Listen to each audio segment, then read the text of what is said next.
అందరికీ నమస్తే. రాత్రి ఒక పెద్ద రచ్చ జరిగింది. ఏందా రచ్చ అంటే, రేవంత్ రెడ్డి ఏడాది పాలన పైన పోల్ రచ్చ. ఎవరు పెట్టిండ్రు? ఎందుకు పెట్టిండ్రు ఆ పోల్? ఏమైంది? అనేది ఈ వార్త. హేమ అనే ఒక మహిళా జర్నలిస్టు బిగ్ టీవీలో రిపోర్టర్‌గా పనిచేస్తున్నారు. అంతకుముందు ఏబీఎన్‌లో పనిచేసే ఆమె. మహిళా జర్నలిస్టు ఒక పోస్ట్ షేర్ చేసింది ఆమె ట్విట్టర్‌లో. ఏమని చేసిందంటే టీ న్యూస్ ఒక పోల్ పెట్టినట్లుగా ఆ పోల్ స్క్రీన్ షాట్ తీసి పెట్టిండ్రు. ఏమని?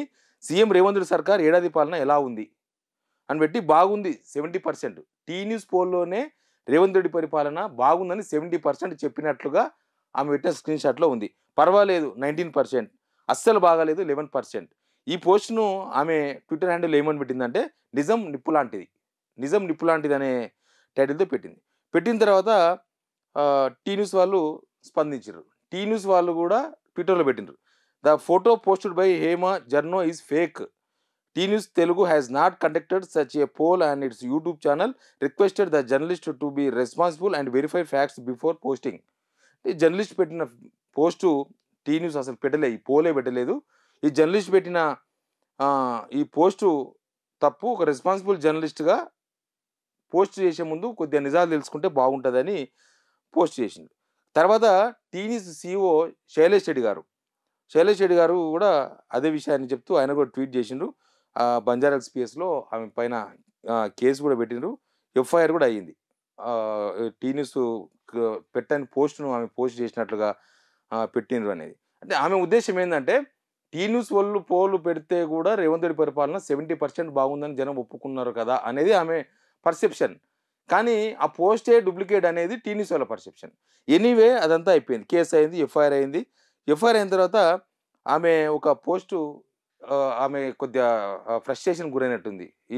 మరి ఆమెకి ఎవరు పోస్ట్ చేసిండ్రు? బహుశా టీ న్యూస్ వోళ్ళు పోల్ పెట్టినట్లుగా ఆమెకు ఎవరు షేర్ చేసి పెట్టమన్నారో తెలవదు. ఎందుకంటే కొంత హేమ జర్నలిస్ట్ కాంగ్రెస్ పోస్టులు షేర్ చేస్తా ఉంటది ఎప్పుడు. కాంగ్రెస్‌కు అనుకూలమైన పోస్టులు, లేకపోతే గవర్నమెంట్ ఏదైనా తీసుకున్న నిర్ణయాలు, బీఆర్ఎస్ పార్టీ పైన నెగెటివ్ పోస్టులు ఇట్లాంటివి షేర్ చేస్తూ ఉంటదామె. బహుశా మరి ఎవరైనా ఈ పోస్ట్ పెట్టమంటే పెట్టిండ్రో ఏమో తెలవదు. బట్ ఆ పోస్ట్ తప్పు అని ఆ ఎఫ్ఐఆర్ ద్వారా టీ న్యూస్ వాళ్ళు చెప్పిర్రు. ఆడికి అయిపోకుండా ఆమె ఏం చేసిందంటే కొద్ది ఫ్రస్ట్రేషన్ ఉన్నట్టుంది బహుశా. వాళ్ళు వీళ్ళు పెట్టుడేంది, నేనే పోల్ పెడుతున్నా చూద్దాం. తెలంగాణ రాష్ట్రంలో కాంగ్రెస్ సర్కార్ పాలన ఎలా ఉందని ఆమెనే ఒక పోస్ట్ పెట్టింది ఆమె ట్విట్టర్‌లో. పెడితే బాగుందని 33% వచ్చింది. బాగాలేదని 66% వచ్చింది. పర్వాలేదని 1% వచ్చింది. ఆమె పెట్టిన టీ న్యూస్ ఫేక్ పోస్ట్‌లోనేమో 70% బాగుందన్నట్టుగా ఆమె పెట్టింది. ఆమె సొంతంగా పెట్టుకున్న పోస్ట్‌లోనేమో 22 అవర్స్‌లో 21,889 ఓట్లేస్తే 66% బాగాలేదని ఆమె పెట్టిన పోస్ట్‌లో మనకు కనిపిస్తుంది. అయితే ఆమె నిజానికి ఈ పోస్టులు ఆమె ట్విట్టర్‌లో పెట్టిన తర్వాత, పోల్ పెట్టిన తర్వాత ఎక్కడ షేర్ చేసిందంటే అవి కూడా బయటకొచ్చేసినాయి. కాంగ్రెస్ వాట్సాప్ గ్రూపుల్లో ఎక్కడెక్కడనో ఆదిలాబాదు, వరంగల్లు, కరీంనగర్ అక్కడ వాట్సాప్ గ్రూపులు ఉంటాయి కదా! కాంగ్రెస్ అనుకూలమైన ఏంటివి తెలంగాణ కాంగ్రెస్ అనే వాట్సాప్ గ్రూప్‌లో పెట్టింది పోస్టు. ఈ పోల్ పెట్టిన తర్వాత దాన్ని షేర్ చేసిందామె. తెలంగాణ కాంగ్రెస్, తర్వాత ఆపన్న హస్తం, కాంగ్రెస్ సంబంధించిన రిలేటెడ్ గ్రూప్స్ ఇవి. ఆ గ్రూపుల్లో ఆమె షేర్ చేసింది.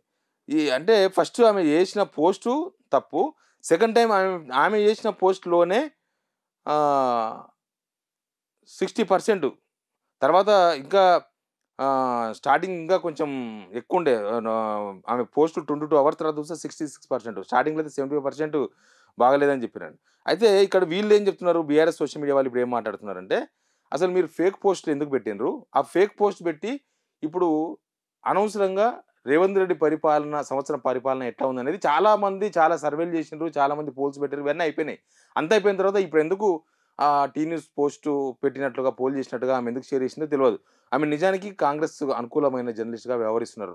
మనం ఆమె పోస్టులు, ఆమె ట్విట్టర్‌లో ఉన్న గతంలో పెట్టిన పోస్టులన్నీ చూస్తే మనకు అది అర్థమైతుంది. కానీ ఇప్పుడు దీని ద్వారా ఏందంటే, రేవంత్ రెడ్డి పరిపాలన బాగాలేదు అని ఈమెనే చెప్పేసింది.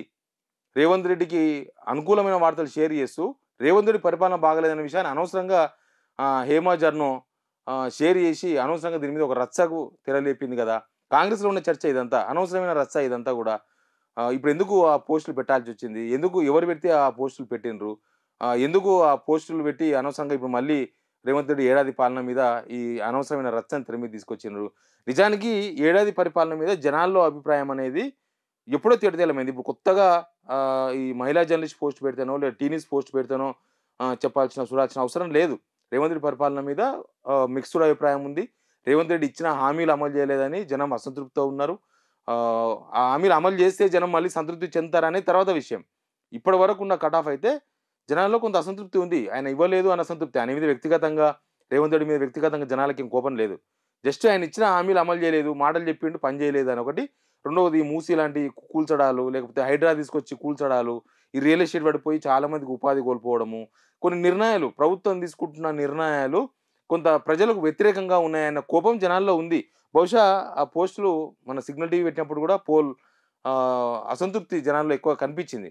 కానీ ఎందుకు ఇప్పుడు ఈ టైంలో ఈ పోస్టులు మహిళా జర్నలిస్ట్ ఎందుకు షేర్ చేసింది? ఆమె ప్రభుత్వానికి మేలు చేయాలనుకుంటుందా? కొందరు పెడుతున్నారు బీఆర్ఎస్ సోషల్ మీడియా వాళ్ళు. రేవంత్ ప్రభుత్వాన్ని దించే వరకు ఈ మహిళా జర్నలిస్ట్ నిద్రపోదు. ఈ మహిళా జర్నలిస్ట్ రేవంత్ రెడ్డి మీద ప్రేమతో కాదు పగతో పనిచేస్తుంది. ఇట్లాంటి పోస్టులు కూడా బీఆర్ఎస్ జర్నలిస్టులు బీఆర్ఎస్ సంబంధించిన సోషల్ మీడియాలో ఉండేవాళ్ళు కొంతమంది వాళ్ళు షేర్ చేస్తా ఉన్నారు. ఎనీవే ఇది ఎందుకు తెర మీద తీసుకొచ్చినామనే పంచాయతీ కాంగ్రెస్‌లో ఉంటే, ఇది వాళ్ళకి అనుకూలంగా మలుచుకున్నది బీఆర్ఎస్ సోషల్ మీడియా వాళ్ళు. ఈ పోస్ట్ తప్పు అని చెప్పడంతో పాటు ఆమె మళ్ళీ పోస్ట్ పెట్టించేటట్లు బహుశా రెచ్చగొట్టిర్రేమో. ఆమె ఇంకొక పోస్ట్ పెట్టడము, ఆ పోస్ట్‌లో కూడా కాంగ్రెస్ ప్రభుత్వం మీద జనాల్లో తీవ్రమైన వ్యతిరేకత చూయించడము. ఇంకోటేంటంటే కాంగ్రెస్ గ్రూపుల్లో షేర్ చేస్తేనే ఆ ఓటింగొచ్చింది. కాంగ్రెస్ గ్రూప్‌లో ఉండే వాళ్ళంతా కాంగ్రెస్ కార్యకర్తలు, కాంగ్రెస్ సంబంధించిన నేతలు వాళ్ళు వీళ్ళే ఉంటారు గదా! వాళ్ళ గ్రూపుల్లో పెట్టిన పోస్ట్‌కే 66% అసంతృప్తి. పాలన బాగాలేదు అని చెప్పేసి ఓటింగ్ ఇవ్వడం అనేది బీఆర్ఎసోళ్ళు దాన్ని క్యాచ్ చేసే వాతావరణాన్ని క్రియేట్ చేసుకున్నారు. ఎనీవే ఈ సంవత్సరం పాలన మీద జనాల్లో ఎవరి అభిప్రాయం వాళ్ళకున్నా, ఇప్పుడు ట్విట్టర్‌లో ఒక మహిళా జర్నలిస్టు కాంగ్రెస్ అనుకూలంగా ఉండే మహిళా జర్నలిస్టు షేర్ చేయడం అనేది చాలా సార్లు బీఆర్ఎస్ సోషల్ మీడియాకు, ఈ మహిళా జర్నలిస్ట్‌కు ట్విట్టర్‌లో ఫైరింగ్ గూడా అయింది. అంటే మాటల ఫైరింగు.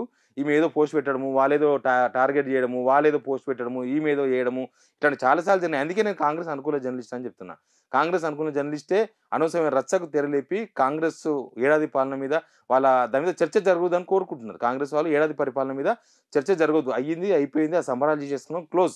నెక్స్ట్ ఇప్పుడు ఏం చేద్దాం? ఇప్పటి నుంచి మనం ఎట్లా సరిదిద్దుకుందాం? లేకపోతే ఇప్పటి నుంచి ఎట్లా మారదాం? ఈ సంవత్సరం ఉన్న అసంతృప్తిని ఎట్లా పోగొట్టుకుందాం? ఇట్లాంటి ప్రయత్నాలు కాంగ్రెస్ స్టార్ట్ చేసింది నిజానికి. రేపు జనవరి 26 స్కీమ్స్ అంటారు గదా! ఇక దాని తర్వాత మళ్ళా వచ్చే జనాల్లో అసంతృప్తి ఏందనేది తర్వాత మాట్లాడదాం. బట్ ఇప్పుడు ఏడాది పాలన మీద మాత్రం ఈ రచ్చ ఆ మహిళా జర్నలిస్ట్ ఏం చేద్దాం అనుకున్నదో తెలవదు గానీ, రేవంత్ రెడ్డి ఏడాది పరిపాలన గుర్తు చేసి మళ్ళొకసారి రచ్చకు తెరలేపింది. Please subscribe signal TV.